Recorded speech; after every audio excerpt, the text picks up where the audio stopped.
Assalamualaikum warahmatullahi wabarakatuh. Teman-teman wartawan, terima kasih atas kehadirannya. Alhamdulillah, Pleno Pengurus Besar Nahdlatul Ulama telah kami selesaikan, dimulai sejak kemarin siang dan ditutup baru saja siang ini. Dan Pleno ini telah menghasilkan sejumlah keputusan yang strategis untuk pengembangan Nahdlatul Ulama ke depan. Yang pertama adalah keputusan tentang rencana strategis Nahdlatul Ulama untuk 3 tahun ke depan sampai dengan 2027 yang merupakan desain awal dan pondasi bagi pengembangan satu model strategi organisasi yang menyeluruh dan koheren secara nasional. Rencana strategis ini nanti akan dijabarkan ke dalam rencana-rencana strategis di tingkat daerah, mulai provinsi, kabupaten, sampai dengan kecamatan dan desa, sesuai dengan struktur kepengurusan Nahdlatul Ulama dan juga dengan badan-badan otonom yang ada di lingkungan Nahdlatul Ulama seperti Muslimat NU, GP Ansor NU, Fatayat NU, IPNU, IPPNU, dan lain-lain. Yang kedua, telah diputuskan juga desain strategi transformasi digital NU beserta dengan model platformnya.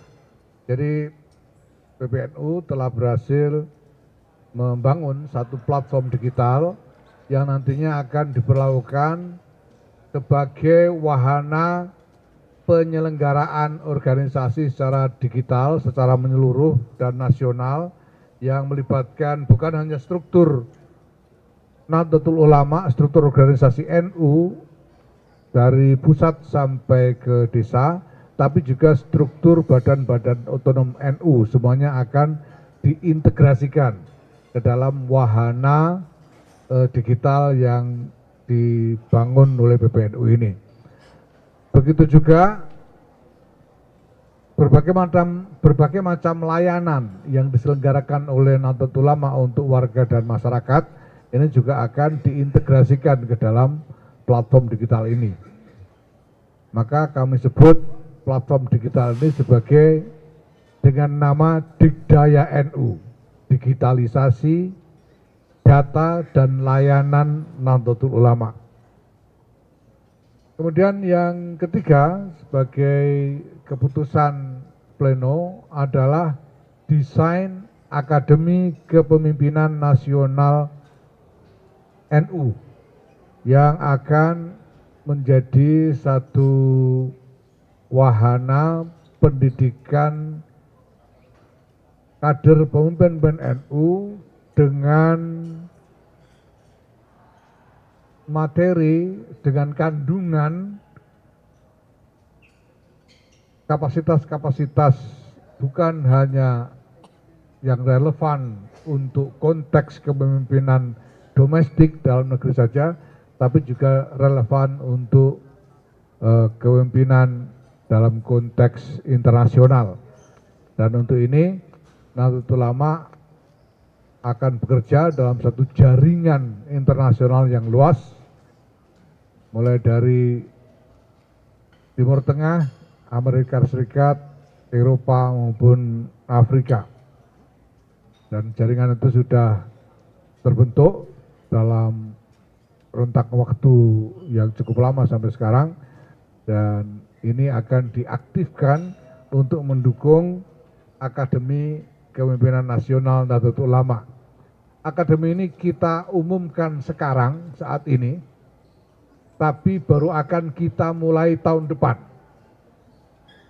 Programnya sendiri baru akan kita mulai tahun depan, tapi kami umumkan saat ini untuk memberi kesempatan kepada kader-kader Nahdlatul Ulama mempersiapkan diri karena kami akan menetapkan syarat keikutsertaan yang cukup tinggi standarnya, antara lain bahwa para peserta mereka yang ingin ikut serta dalam program ini harus memiliki kecakapan berbahasa Inggris dengan TOEFL 650 dan juga diutamakan diikuti juga dengan kecakapan berbahasa Arab.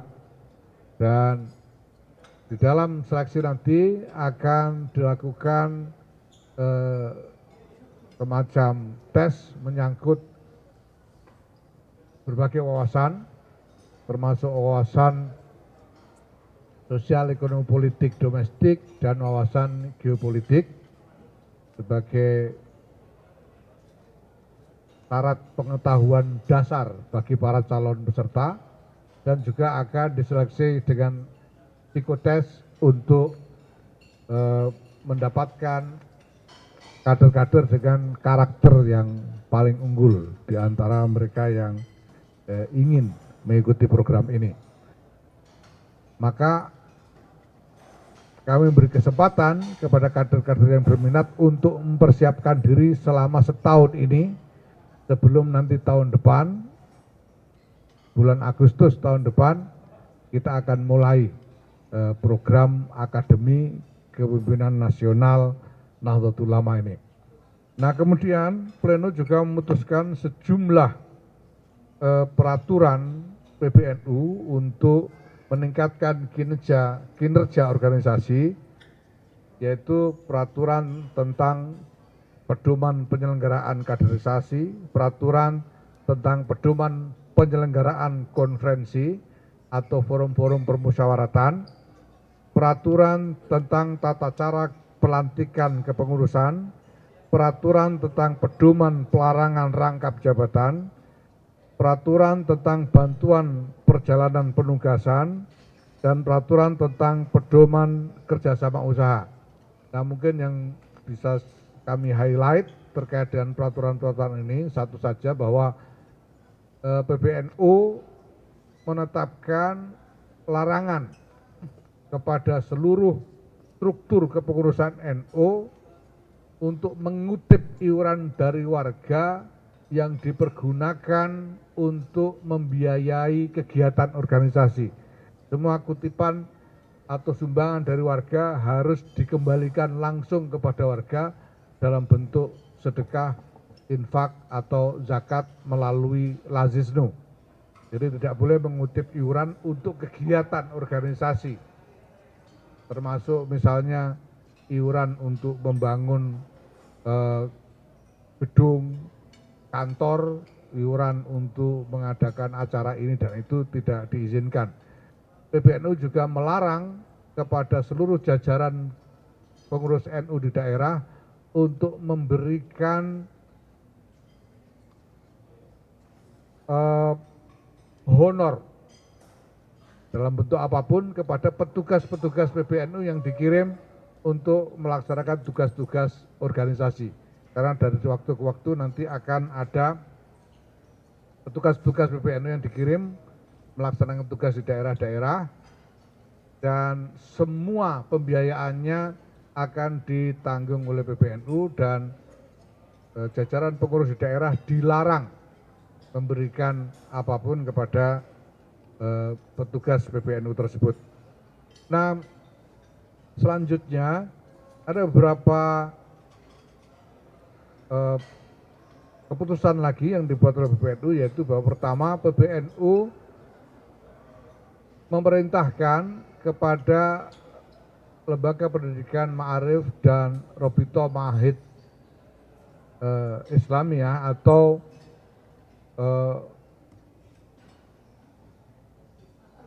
asosiasi pesantren-pesantren untuk melakukan penelitian menyeluruh terhadap laporan adanya upaya penyimpangan atau membuat narasi yang menyimpang tentang sejarah berdirinya NU. Bahkan ada laporan bahwa ada buku yang ditulis dan kemudian digunakan sebagai referensi atau sebagai bahan ajar di madrasah-madrasah mengenai sejarah pendirian NU yang isinya berisi narasi yang menyimpang, yang tidak sesuai dengan yang sesungguhnya.